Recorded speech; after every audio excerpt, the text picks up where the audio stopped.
صدر مملکت آصف زرداری اور وزیر اعظم شہباز شریف نے اقلیتوں کے عالمی دن پر پیغام میں واضح کیا ہے کہ ریاست اقلیتوں کے مذہبی، سماجی، سیاسی اور معاشی حقوق کا تحفظ یقینی بنانے کے لیے پرعزم ہے۔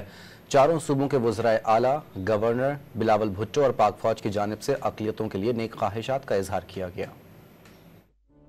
پاکستان بھر میں آج اقلیتوں کا قومی دن منایا جا رہا ہے۔ صدر آصف زرداری نے پیغام میں کہا کہ ریاست اقلیتوں کے مذہبی، سماجی، سیاسی اور معاشی حقوق کا تحفظ یقینی بنانے کے لیے پرعزم ہے۔ لاہور میں اقلیتی برادری کے قومی دن پر خصوصی تقریب سے خطاب میں وزیر اعظم نے ملکی ترقی میں اقلیتوں کے کردار کو سراہا۔ ہمارے ملک کے اندر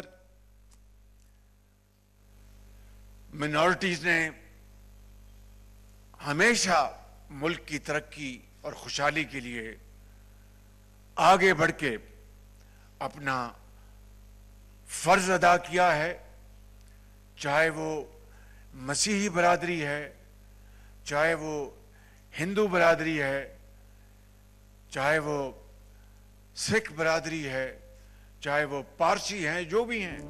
وزیر اعلیٰ پنجاب مریم نواز نے پیغام میں کہا کہ پاکستان میں مذہب، ذات اور مسلک سے بالاتر ہر شہری برابر ہے۔ وزیر اعلیٰ سندھ مراد علی شاہ نے پیغام دیا کہ سندھ صوفیوں کی سرزمین ہے، یہاں اقلیتیں سب سے زیادہ محفوظ ہیں۔ گورنر سندھ کامران ٹیسوری نے کہا کہ پاکستان میں اقلیتوں کو مذہبی، معاشرتی اور سماجی آزادی حاصل ہے۔ وزیر اعلیٰ خیبر پختونخوا علی امین گنڈاپور نے پیغام میں پاکستان میں آباد مذہبی اقلیتوں کی گراں قدر خدمات کو قابل تحسین قرار دیا۔